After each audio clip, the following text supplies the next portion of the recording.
새로운 방의 문을 열자 한 사람이 침대에 일어나 앉아있는 모습이 보였다. 그 사람은 매우 떨고 있었다. 당신은 왜 떨고 있습니까?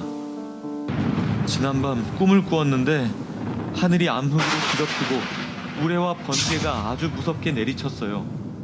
그때 구름 위에서 요란한 나팔 소리가 들리더니 천지가 진동하고 구름 위에서는 어떤 사람이 수천 명의 시중을 받고 있는 모습이 보였습니다. 그분 주위의 구름들은 모두 불길을 뿜고 있어서 하늘이 전부 불바다였어요. 그때 우렁찬 목소리가 들렸습니다. 일어나라. 너희 죽은 자들아, 깨어서 일어나 심판을 받으러 올라오라. 그러자 사방에서 바위가 갈라지고 무덤이 열리면서 죽은 자들이 살아 걸어 나왔어요. 가라지와 쭉정이와 지푸라기들은 모두 거두어 불못에 던지우라. 그때 바로 내가 서 있는 곳에서 밑이 없는 구덩이, 바로 지옥문이 열렸어요. 지옥문 입구에서는 연기와 화염이 엄청나게 쏟아져 나왔고 소름이 끼칠 정도로 처참한 비명소리가 여기저기서 들려왔어요. 알고 옷을 곳간에 모아들이라. 그러자 많은 사람들이 구름 속으로 들려 올라갔어요. 그분이 땅에 홀로 남은 나를 내려다보고 있었고 저는 제가 지은 죄들이 생각나 양심이 괴로웠습니다. 소스라치게 놀란 나는 잠에서 깼습니다. 심판날은 다가왔는데 나는 준비가 되어 있지 않다는 생각이 들었어요. 다른 이들은 다 올라갔는데 나는 지옥의 문 앞에 있었어요. 그리고 심판 주께서 나를 노엽게 바라보시고 나는 피할 수도 없었습니다. 지금까지 본 것들을 신중히 생각해 보셨습니까? 예, 제 마음에 두려움과 기쁨을 동시에 갖게 되었습니다. 그래요, 좋은 교훈이 될 수 있도록 지금껏 보았던 일들을 명심하십시오. 앞으로 당신이 가는 길에 이것이 힘이 되길 바라겠습니다.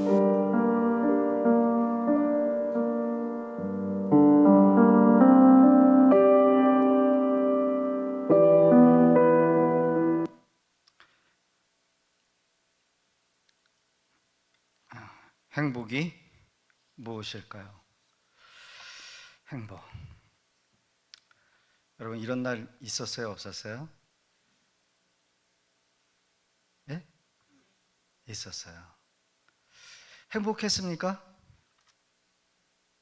예, 행복하셨죠? 예, 아마 인생에서 가장 행복한 때가 사랑하는 님을 만나서 하나가 될 때 아마 행복하셨을 거라고 저는 생각합니다. 여러분 안 행복하신 분 계십니까? 괜히 만났어. 후회가 되고. 유튜브에서 보니까 요즘 재미난 드라마가 있나 봐요. 제주도를 배경으로 한 폭삭 소가수다. 아이유가 나오고 남자 김보겸이라고 하는 잘생긴 저 총각대 모습에 웃으시네요. 누구라 그랬죠? 남자? 김보겸이. 박보검? 박보검. 김보겸이 아니라 박보검. 박보겸이요? 검. 잘하시네요. 아무튼 그 두 사람이 나와서 행복한 이런 모습을 이렇게 보여주는 그런 장면들이 나와요. 행복.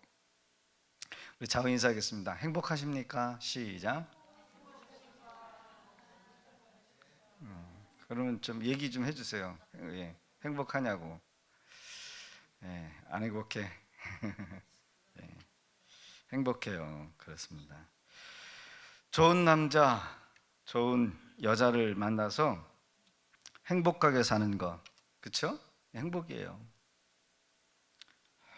자신이 계획한 일이 어려움 없이 성취가 될 때 우리 행복함을 느끼죠. 그렇죠? 행복해요. 자식이 남부러울 것 없이 성공하는 걸 보면 행복해요. 그렇죠? 행복해요. 자식이 잘 돼. 취직도 잘 되고 승진도 잘 되고 돈도 많이 벌어오고 또 좋은 사람 만나가지고 행복하게 살아갈 때 행복해요. 자식을 낳아서 행복하고 아들, 딸 많이 낳아서 행복하고 인정받고 유명해지고 남편이 승진을 하면 행복해요. 사업에 어려움 없이 여러분 했던 것들이 확장이 되면 행복해요. 그렇죠? 사업이 자꾸 늘어가요. 1호점 생기고 2호점 생기고 3호점 생기고 유명해지고 새로운 집을 사서 들어가면 행복해요. 새로 들어가서 집들이 하고 사람들을 모아서 잔치를 해요. 왜 할까요? 자랑하려고.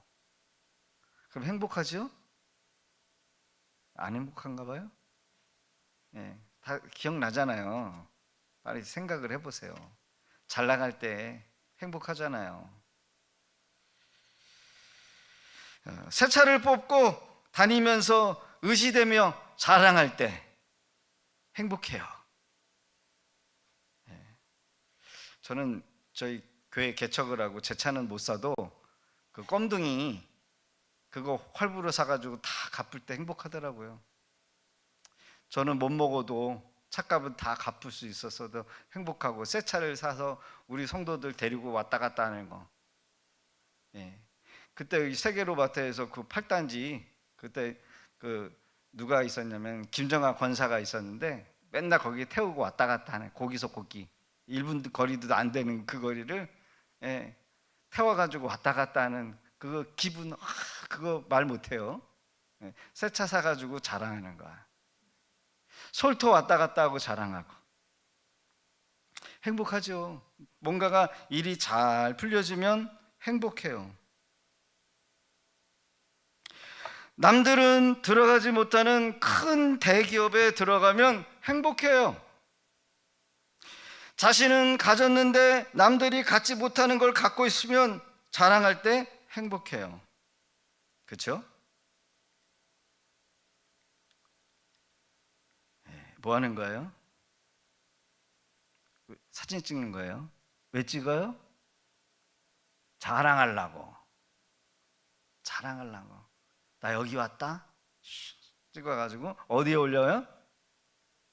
그렇죠. SNS. 소셜 네트워크. 페이스북, 인스타. 왜요? 자랑하려고. 왜요? 나 이렇게 행복하다? 행복해. 여행 갈 때 행복하고 여행 가서 맛있는 거 먹을 때 찍으면서 그거 인스타에 올려가지고 뭐예요? 나 이렇게 행복해. 여러분 맛있는 음식 먹으면 누구 생각나요? 목사님 생각 안 나면 안 되는 거고. 맛있는 거 먹을 때 목사님 생각하시는 분들이 있대요. 우리 목사님 이거 같이 먹었으면 좋겠는데 이런 분도 계셔도 돼요. 오늘 안 나오셨지만 왜 그럴까요? 자랑하는 거예요. 근데 신방을 갔는데요. 우리 어느 권사님이 카페를 데려갔어요. 와, 카페가 으리으리해요. 여기 그 성모리에 카페 좋은 거 많더라고요. 으리으리해. 막 그 안에 막 커피도 비싸고 빵도 비싸고 그때 막 데려와가지고 사진을 찍어주는 거예요. 사진 찍어서 뭐예요? 자랑하려고, 행복해 하려고. 그렇죠? 여러분 좋은 사람, 행복한 사람 함께 있으면 즐거워요. 그렇죠? 여러분 시어머니하고 며느리하고 같이 카페 가는 거 봤어요? 응? 가면은 행복해 안 행복해요? 불편해요. 그렇죠? 요즘에는 시어머니가 더 불편해요. 며느리 눈치 보느냐고. 왜요? 행복하려고. 한마디로 자랑이지요. 나 이렇게 산다. 나 행복하다. 일상의 소소한 기쁨을 누리면서 자랑하는 겁니다.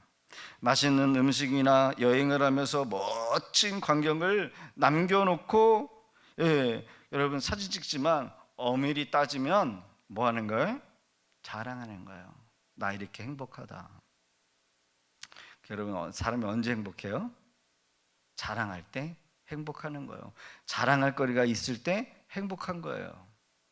오늘 말씀을 듣는 우리 성도님들은 자랑할 거리가 많으시기를 주의 이름으로 축복합니다. 자랑할 거리가 많아야 돼. 결국 자신이 원하는 대로 되고 뜻대로 되고 뭔가 계획대로 될 때 행복합니다. 그러나 세상의 행복은 모두가 다 자기 기준이라는 거예요. 그릇된 일을 계획해가지고 여러분 양심이나 꺼리낌이 있음에도 불구하고 그거 생각하지 않고 나만 행복하면 돼. 다른 사람을 짓눌러 버리고 다른 사람을 깔아 뭉개서 내가 행복하면 돼. 여러분, 그거는 세상적인 행복이에요.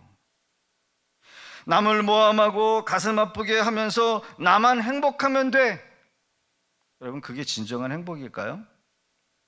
수단과 방법을 가리지 않고 빼앗고 취해서 얻어지는, 상관없이 나만 잘 먹고 나만 잘 되는 것, 여러분, 이것이 세상에 취하는 행복이래요. 결국 모든 삶의 끝에는 인생이 원하든 원하지 않든, 오늘 말씀해 보니까 다 우리가 살아온 대로 판단을 받게 되는 날이 온다는 겁니다. 그러면 여러분, 믿음 안에서의 행복이 뭘까요? 믿는 사람들이 추구해야 될 행복이 뭘까요?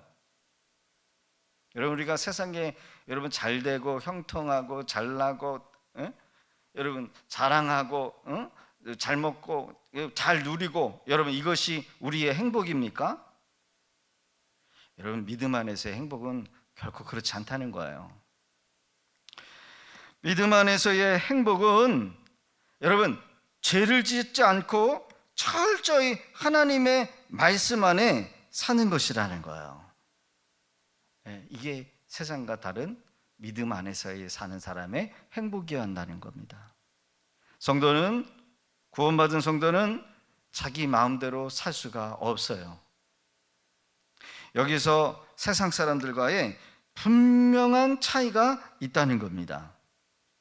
자, 성경 잠언서 16장 8절 같이 한번 읽어볼까요? 시작.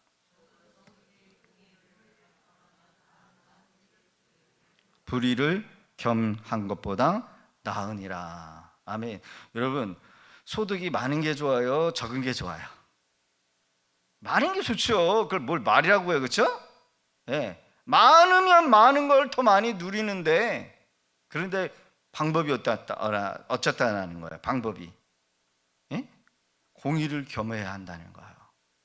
공의를 겸해서 적게 번다 할지라도 바르게 벌고 정직하게 벌고 하나님 보시기에 부끄러움이 없는 소득이 낫다는 거예요. 불의한 소득보다, 많이 얻어지는 불의한 소득보다 낫다는 거예요. 무슨 말이에요? 여러분, 행복에는 수단과 방법 있어요, 없어요? 수단과 방법이 있다는 거예요. 잘못된 방법으로 행복해진다는 거, 그거 아니라는 거예요. 소득이 적어도 정직하게 벌어들이는 것, 불의를 겸하여 얻은 많은 소득보다 낫다라고 하는 이유가 뭐예요? 믿음으로 살고 말씀 붙잡고 사는 것이 왜 행복할 수밖에 없느냐? 그것은 바로 심판의 때에 그것을 증명하고 있기 때문이라는 거예요. 우리에게 뭐가 있다는 겁니까? 우리가 살아온 날들에 대해서 심판이 있다. 하나님을 알던 모르던, 우리가 하나님을 믿어서 구원받은 하나님의 백성이든 뭐가 있다는 거예요? 우리가 살아온 것에 대한 심판이 있다. 심판이 있다는 거예요. 세상 사람들은 자신들이 하고 싶은 대로 다 하고 살면서 그것을 행복이라고 합니다. 나중에는 하나님이 없이 하나님을 모르고 살았다는 것이, 그것이 얼마나 큰 죄고 악인지 철저하게 심판을 받게 되고요, 죽을 수밖에 없는 그런 운명에 놓였다는 것을 뒤늦게 깨닫는다는 거예요. 그러나 예수님을 믿는 사람들은 세상에서 자기 마음대로 자기 정욕대로 살지는 못하지만 오히려 그것이 엄청난 큰 은혜였구나, 그게 엄청난 큰 복이었구나 라는 것을 알게 된다는 겁니다. 언제요? 마지막 때. 결국 여러분, 누가 더 행복하고 누가 더 큰 복을 누리며 살게 될까요? 예. 여러분, 전자일까요? 후자일까요? 후자예요. 후자의 인생이라는 거예요. 말씀 안에서, 하나님의 은혜 안에서 자신을 절제하고 순종하며 사는 것이 인생이 가장 행복하고 가장 거룩하고 가장 복된 인생이 된다는 거예요. 구원받은 성도는 항상 마음에 가지고 살아야 될 것이 있는데, 따릅시다. 하나님의 심판은 반드시 옵니다. 하나님의 심판 때에 누구든지 다 선다라는 것 사실을 알고 사는 거예요. 알고 사는 거. 그렇죠? 그래서 여러분, 이 지구상에 한 번의 인생을 산 사람이라고 한다면 누구나 예외 없이 각자 살아온 그 인생에 대해서 심판을 받게 된다는 거예요. 여러분, 하나님 없이 자기 마음대로 산 것에 대한 심판을 받게 될 것이고, 하나님의 말씀을 붙잡고 하루하루 거룩하게 성결하게 순종하며 살아온 사람들에게는 어떻게 보면 죄를 덜 지었기 때문에 심판의 날이 기쁨의 날이 된다는 거예요. 결국 여러분, 뭐예요? 누가 더 죄를 덜 지었는가? 이게 우리의 행복을 결정한다는 겁니다. 여러분, 그 날이 우리에게 소망의 날이 되어야 될 줄로 믿습니다. 할렐루야. 사도신경을 우리가 늘 고백을 하죠. 같이 한번 읽어볼까요? 시작. 십자가에 못 박혀 죽으시고 장사한 지 사흘 만에 죽은 자 가운데서 다시 살아나시며 하늘에 오르사 전능하신 하나님 우편에 앉아 계시다가 저희로서 산자와 죽은 자를 심판하러 오시리라. 성령을 믿사오며 거룩한 공예와 성도가 서로 교통하는 것과 죄를 사여 주시는 것과 몸이 다시 사는 것과 영원히 사는 것을 믿사옵나이다. 할렐루야. 여러분, 산자와 죽은 자를 뭐하러 오신대요? 심판하시려고 반드시 온다는 거예요. 죄를 사여 주시는 것을 우리가 믿습니다. 몸이 다시 사는 것을 믿습니까? 영원히 사는 것을 믿으십니까? 여러분, 이 말이 얼마나 이 마지막 때를 살아가면서 저한테 위로가 되는지. 산자와 죽은 자를 심판하러 오시는 하나님, 언제 오실래나? 죄를 사해 주신다는 거예요.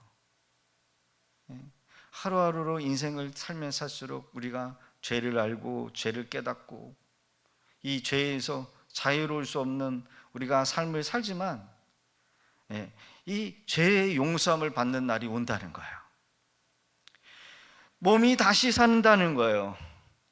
우리 할아버지 할머니도 예수 믿지 않고 돌아가셨겠지만 다시 살겠지만, 예수 믿고 돌아간 가족들, 형제들, 그날 아침에 다 우리가 부활해가지고 만나는 날이 있어요, 없어요? 있다는 거예요.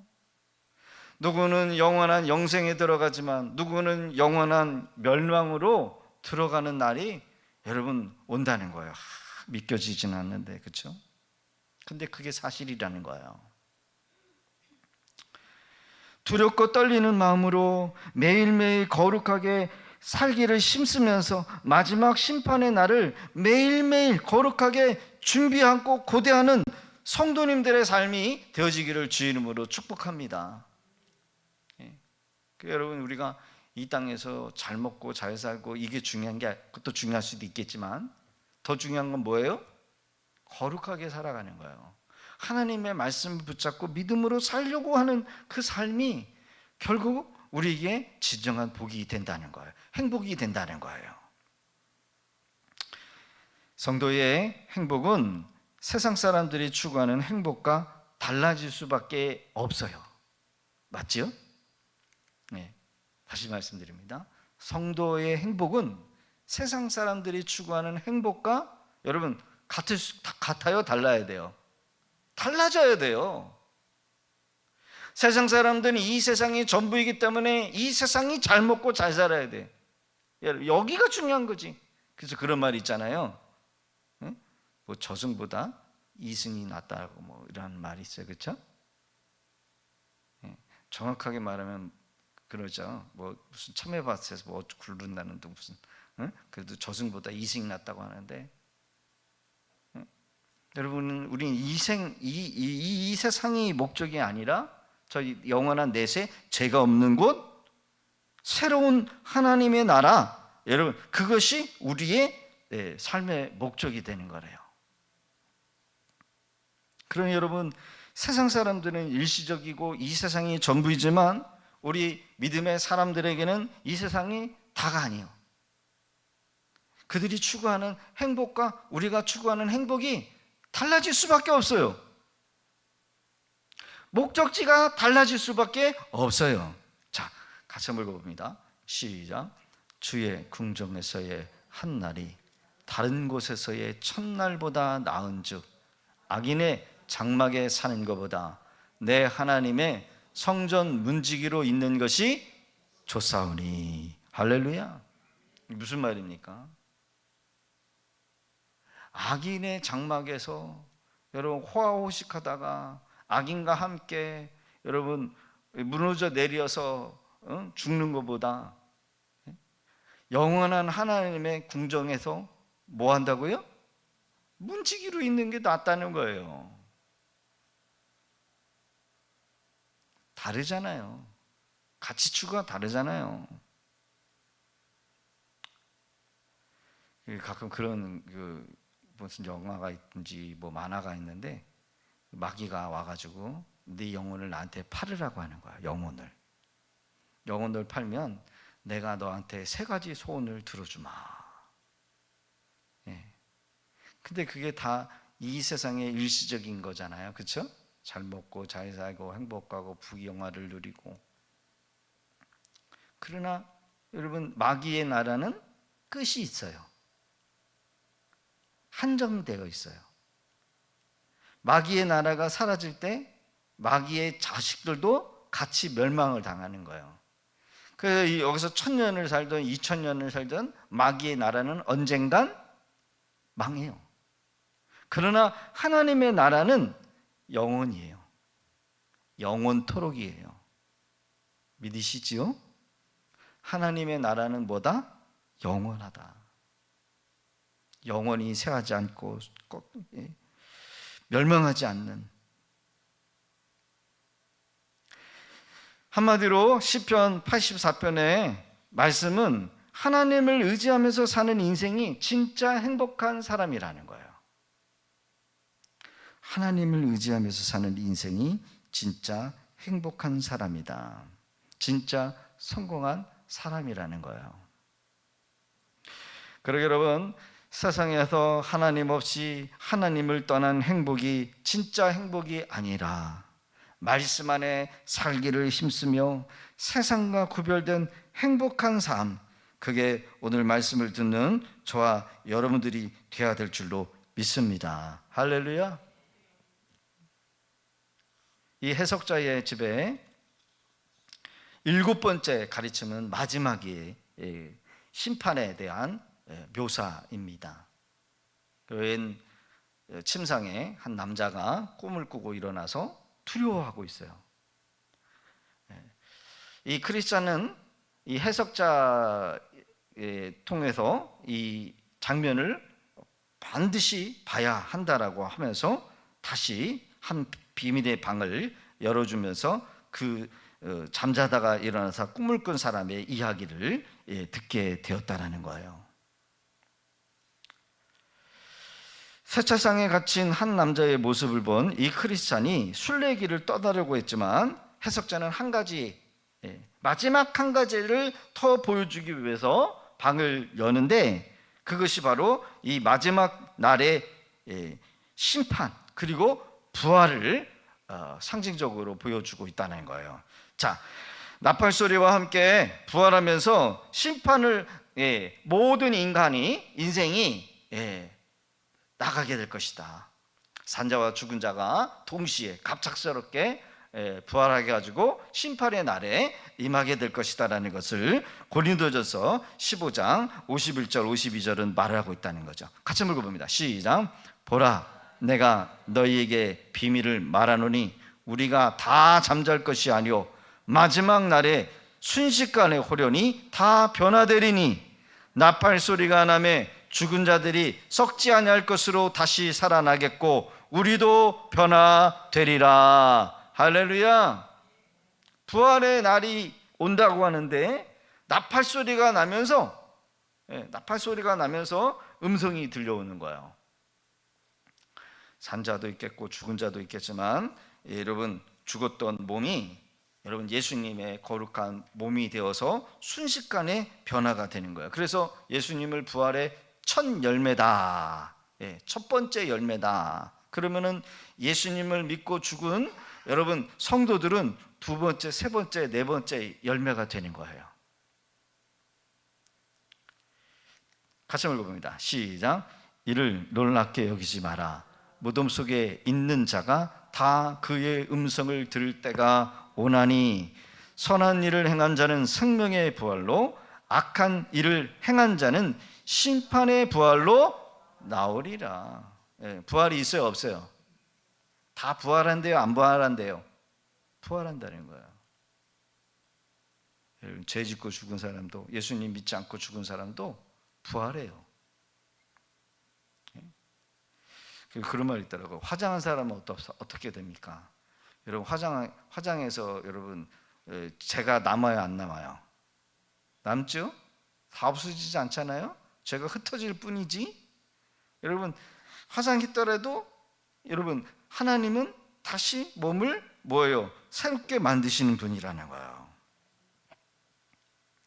같이 읽어봅니다. 시작. 또 내가 보니 죽은 자들이 큰 자나 작은 자나 그 보좌 앞에 서 있는데 책들이 펴 있고 또 다른 책이 펴져 있으니 곧 생명책이라.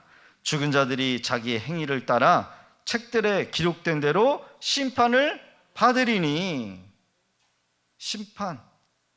여러분, 죽은 자와 산 자가 다시 살아나면서 여러분 뭐가 있다는 거예요? 심판이 있다는 거죠. 심판이 있다는 거예요.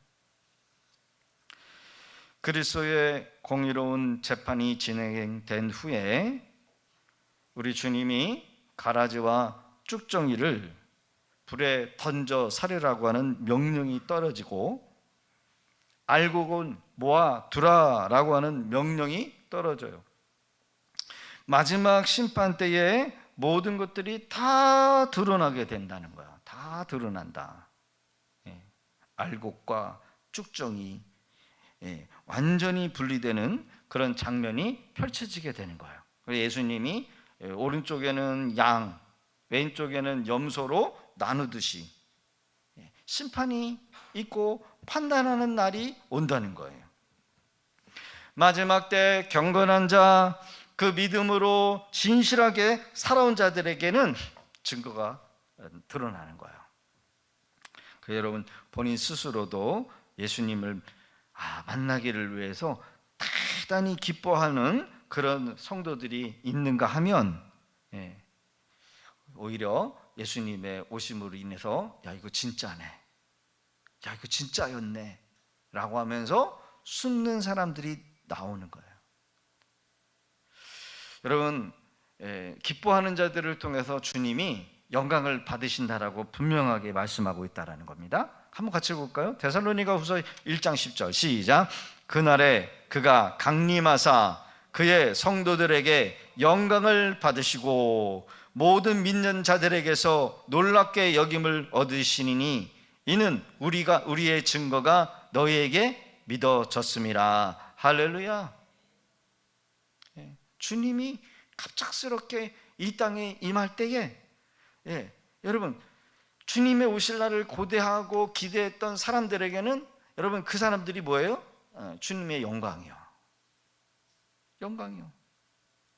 그러나 심판의 대상자들은 먼저 하나님을 모르는 자들로 하나님에 대한 지식이 없어요. 지식이 없어요. 그리고 그들은 이 땅에 살면서 하나님을 두려워하지도 않아요. 더 나아가 하나님을 예배하지도 않아요. 한마디로 공경하지 않는 자들이라는 거예요. 우리가 이 땅을 살아가면서 많은 것을 봅니다. 날아다니는 새도 보고 높은 산도 보고 사계절에 나무가 옷을 갈아입듯이 색깔이 변하면서 여러분 그 모든 것들이 어떻게 우연히 이 지음을 받았습니까? 누군가에 의해서 지음받았기 때문에 존재하는 거죠. 그렇죠? 우리의 오장육부를 다 들여다봐도 우리의 이 지어진 것이 어떻게 우연히 그냥 생겨날 수가 있습니까? 누군가가 설계했고 설계에 의해서 이렇게 신묘막측하게 지음을 받았는데 어떻게 우연히 이 세상에 여러분 존재할 수가 있냐라는 거예요. 여행을 가다 보면 큰 건물 빌딩 안에 들어가 보면 얼마나 화려한 것들이 많아요. 여러분 누군가가 지었고 누군가가 설계했기 때문에 여러분 그러한 모습들이 생각으로 현실로 나타나서 지음을 받았는데 여러분 그게 어떻게 우연히 만들어졌어요? 하늘을 날아다니는 비행기도요 여러분 하루아침에 여러분 비행기가 지어진 게 아니잖아요. 수많은 여러분 과학자들의 시행착오와 생각과 시행착오의 여러분 결산물이 우주선이 되고 비행기가 되어가지고 사람들을 실어 나르고 안전하게 도착하게 만드는 그 기술이 있는데 여러분 그게 어떻게 우연히 될 수 있느냐는 거예요. 세상에 우연이 없어요. 다 주인이 있듯이 누군가에 의해서 창조되었다라는 것을 우리가 보고 있는데 하나님 없이 하나님의 지혜도 없고 하나님을 두려워하지도 못하고 하나님을 경외하지도 않는 그런 자들, 더 나아가 복음에 순종하지 않는 자들, 결국 심판을 견디지 못한다는 거예요. 여러분 우리가 복음을 듣는 것 중요하지만 복음에 대해서 순종을 해야 한다는 거예요. 순종하셔야 돼요.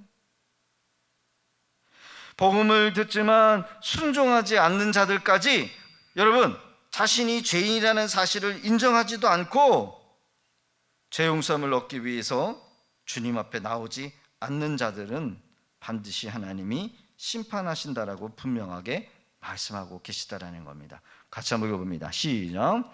하나님을 모르는 자들과 우리 주 예수의 복음에 복종하지 않는 자들에게 형벌을 내리시리니. 여러분 중요해요. 오늘날 교회만 다니는 사람들이 많아요. 교회만 상관하지 말라고, 나 터치하지 말라고. 경건하지 않는 자 심판도 있지만 가라지와 같이, 가라지 농작물 심어보면은요 가라지가 있어요. 신기해요. 어떻게 그렇게 똑같은 비슷한 모양을 해가지고선 거기에 같은 자리 옆에서 아주 잘 자라요. 부추를 심어 보셨습니까? 부추? 부추를 심었는데요 가짜 부추가 옆에서 자라고 있어요. 모양도 똑같고요 씨도 똑같아요. 씨 맺는 것도. 근데 가짜야. 흉내를 내요. 똑같이 흉내를 내요. 아주. 여러분 가짜들도 기도한다는 거 아십니까? 가짜들도 나와서 예배드려요. 가짜들도요 여러분 저 복음 전하면 아멘 아멘 한다니까요. 가짜들도 그래요. 가짜가 있어요.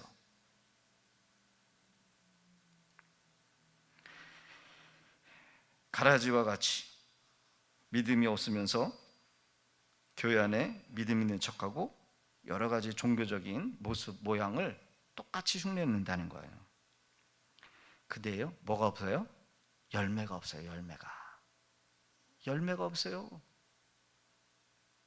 20년 30년을 다녀도요, 열매가 없어요. 전도의 열매도 없어요. 뭐예요? 가라지요. 가라지. 모든 행위에 대해서 심판의 날, 심판대 앞에 다 드러난다는 거. 우리는 몰라요. 누가 가라앉을지도 모르고 내가 가라앉을지도 모르고 몰라요. 근데 언제 드러난대요? 언제요? 심판대에 다 들통난다는 거야. 막 엑스레이, 여러분 그 공항에 가면은 이렇게 그 있잖아요. 이렇게 그 엑스레이 투각이 거기에 뭐 이렇게 총 들고 흉기 들고 있거나 뭐 이렇게 쇳덩이 이렇게 있으면은 거기에 찍혀요. 착 찍혀가지고 다 꿰뚫어 보잖아요. 나는 괜찮지 알고 이렇게 들어갔는데 검색대에 다 들통이 나는 거예요. 주님 앞에 우리의 행위가 다 들통이 난다는 거예요. 다 드러난다는 거예요. 속일 수 없다는 거예요. 그러니까 여러분요, 우리가 뭐 세상 사람들이야 뭐 어차피 심판을 받는 거 뭐 당연하지만 오늘 우리가 이 말씀 앞에서 우리 자신을 좀 더 엄중하게 세밀하게 살펴봐야 한다고 한다면, 여러분 교회를 다니는 것이 중요하기도 하지만 그냥 다니면서는 안 된다는 거예요. 그러니까 우리는 중요한 것은 우리의 믿음의 유무를 주님은 심판하신다는 거예요. 테스트한다는 거예요. 테스트. 너 믿음 있느냐 없느냐, 네가 믿음대로 행하느냐 안 하느냐, 그거에 대한 뭐예요? 테스트를 한다는 거예요. 매 순간순간마다. 여러분 무엇을 하든 믿음으로 행하실 수 있기를 주 이름으로 부탁드립니다. 중요한 것은 믿음이에요. 결국은 우리가 교회를 다니지만 믿음 없이 하는 것은 다 실패할 수밖에 없다는 거예요. 믿음 없이. 우리 교회가 믿음의 교회잖아요. 그런데 믿음으로 심고 믿음으로 행해야지요. 눈앞의 현실 때문에 이래서 못하고요 저래서 못하고요, 그런 믿음이 없는 거죠. 그렇죠?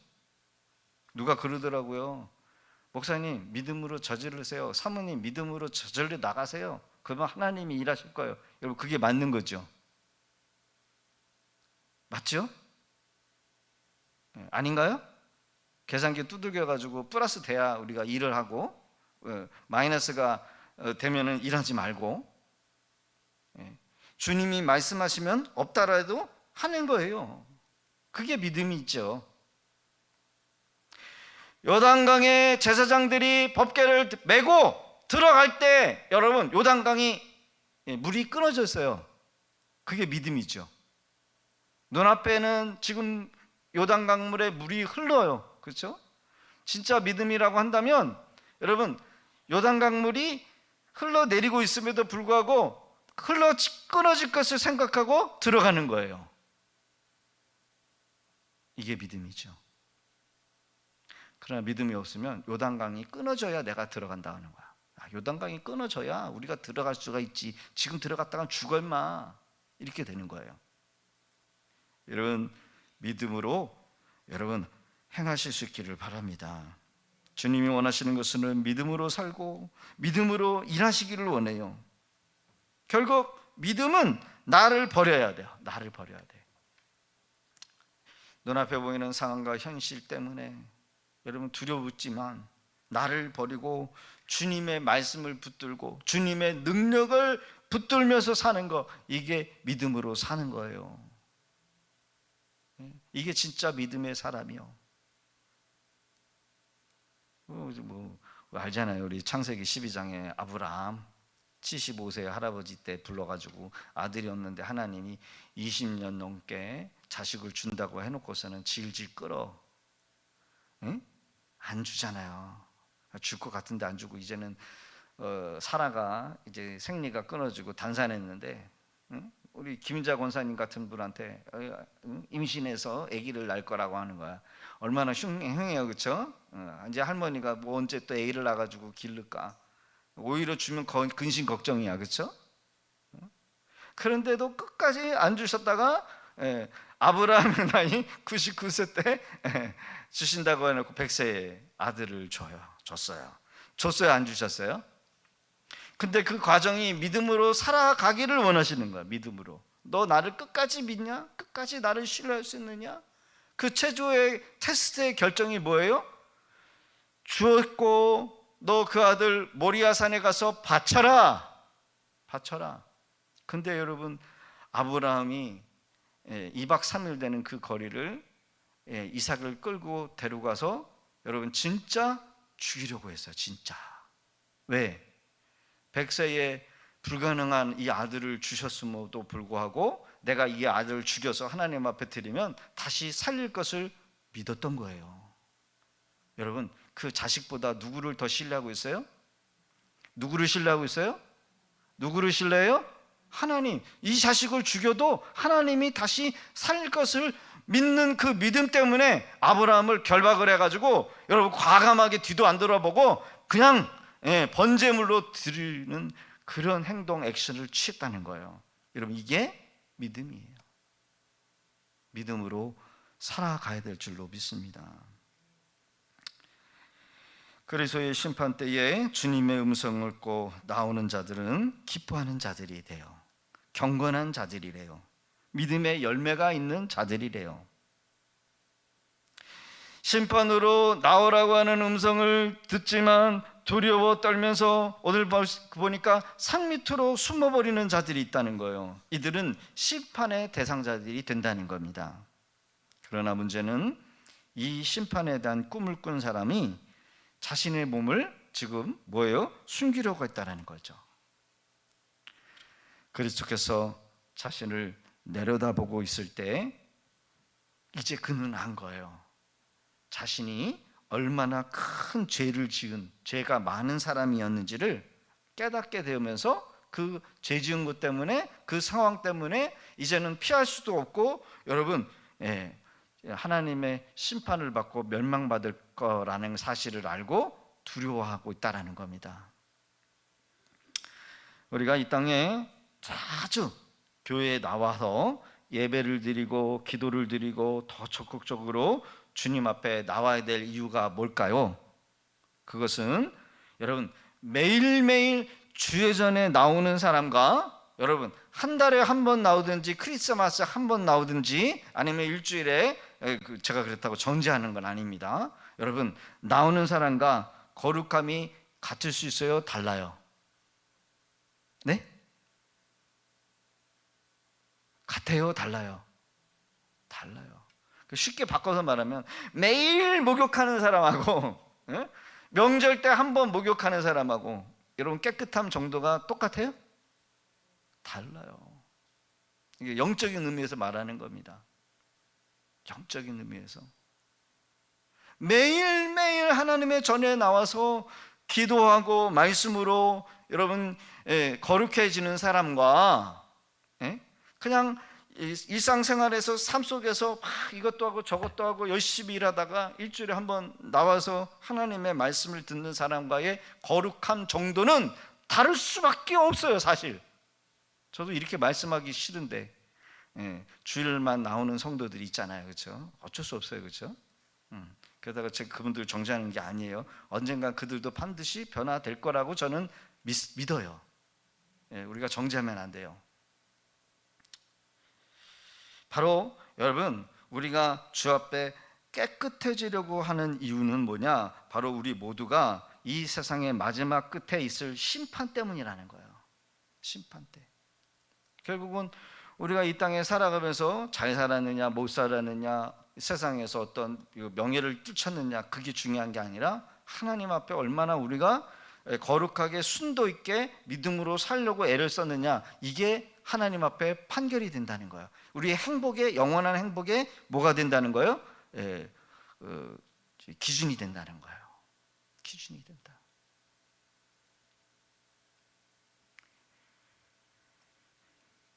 마지막 심판에 대해서 그 어떤 준비도 되어 있지 않는 자신의 모습을 발견한 이 한 남자, 이 심판이 임했을 때의 두려움을 안 거예요.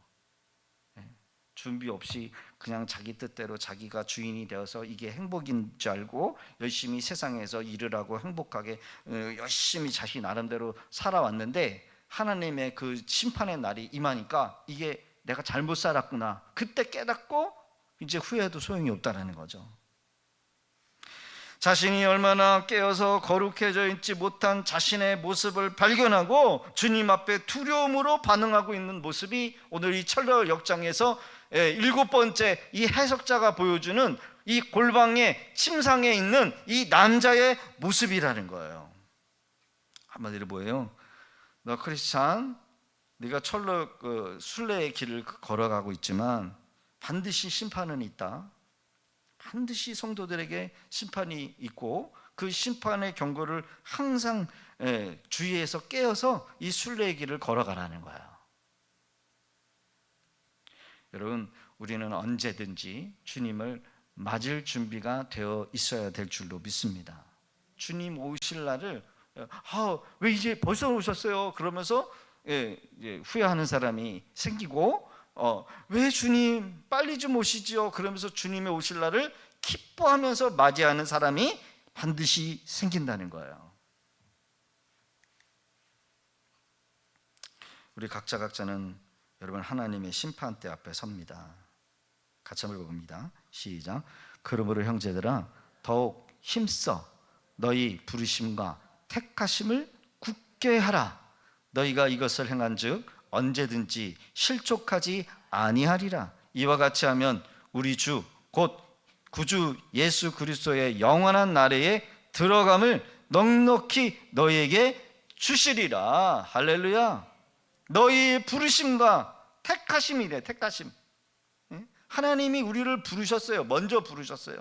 먼저 불러서 우리에게 직분을 주고 교회, 하나님 이 작은 교회라 한다 할지라도 우리에게 사명을 주시고, 그러면서 우리가 세상과 다르게 택함을 받아서 하나님을 예배하고 섬기고 우리 성도들을 말씀으로 또 여러 가지 사역으로 봉사하면서 섬긴 이 택하심을 굳게 잡으라는 거예요.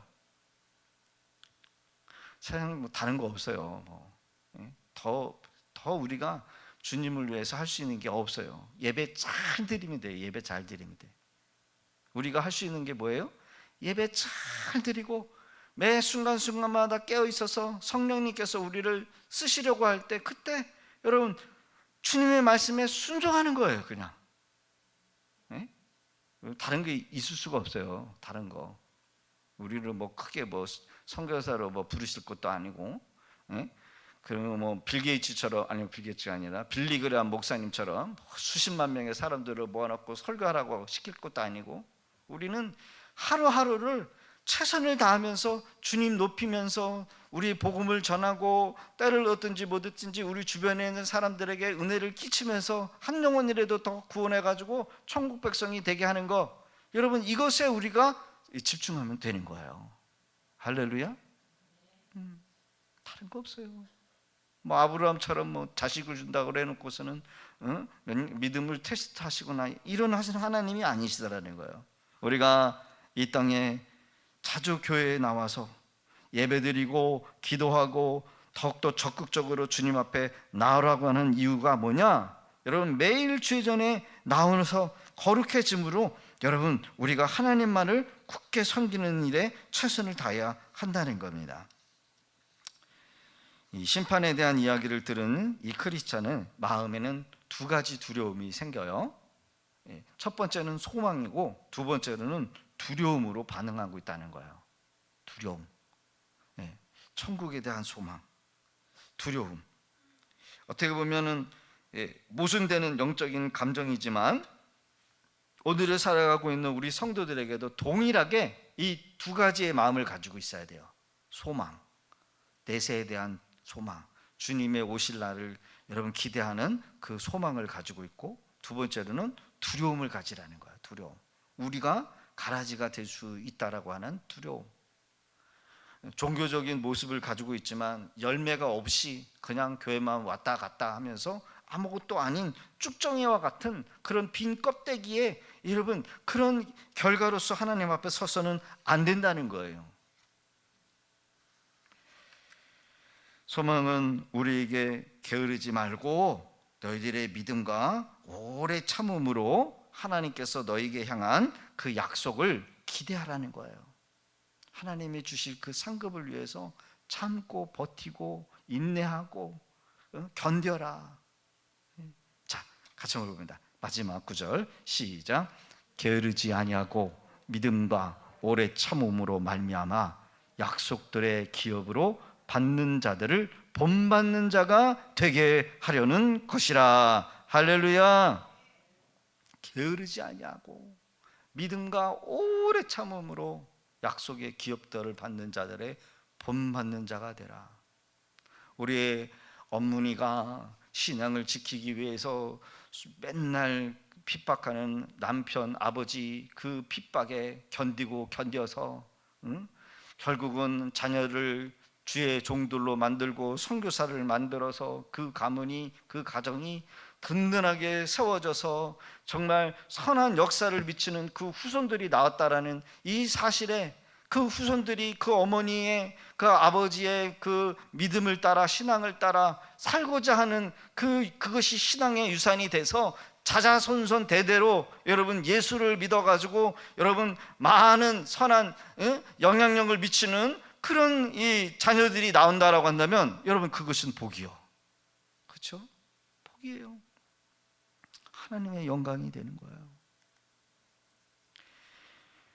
마지막 해석자의 방에 크리스찬을 이 방으로 인도해서 잠자다가 일어난 꿈꾼 이 부활과 심판의 날이 온다라는 이 사실을 여러분 교훈하고 있다는 것을 우리가 생각할 때 여러분 우리도 이 순례의 길, 신앙의 길을 여러분 그냥 방심하면서 교회만 왔다 갔다 하는 열매 없는 쭉정이의 모습으로 살아갈 것이 아니라 여러분 어떻게든지 우리가 하나님 앞에 심판을 받을 때 정말 잘했다, 충성된 종이다 라고 하는 칭찬을 받아야 되지. 야, 넌 도대체 뭘 하다 왔냐, 너는 한 게 없네. 여러분 이런 부끄러운 얘기를 들으면서 판단받으면 안 될 줄로 믿습니다. 하나님의 중요하고 특별한 가르침은 바로 오늘을 살아가고 있는 우리 성도들의 마음에 반드시 담아두면서 살아가야 될 중요한 교훈이 되어야 될 줄로 믿습니다. 우리 모두가 마지막 심판대에 설 때에 주님을 기쁨으로 맞이해야 될 줄로 믿습니다. 긴장을 풀고 있다가 세상의 쾌락의 즐거움에 향락에 세상 근심 걱정 염려, 어떻게 먹고 살고 어떻게 하면 출세시키고 어떻게 하면 더 누리고 잘 먹고 잘 살까, 그런 썩어져 갈 수밖에 없는 그런 것에 빠져서 우리의 믿음이 여러분 온데간데 없어지는 믿음이 돼서는 안 될 줄로 믿습니다. 오늘 주시는 말씀을 붙잡고 우리가 함께 결단합니다. 우리 각자에게 주는 메시지들이 있을 거라고 저는 생각을 합니다. 세상에서의 첫날을 주님 없이 살아가는 것이 아니라 여러분 하루를 쉬더라도 주님 기뻐하시는 일을 우리가 행하고 그 사명을 위해서 여러분 달려갈 때 여러분 그것이 참된 행복이 될 줄로 믿사오니 주님 그런 인생 그런 삶이 되어질 수 있게 하여 주옵소서. 우리 주신 말씀 붙들고 우리 주여 한번 외치시고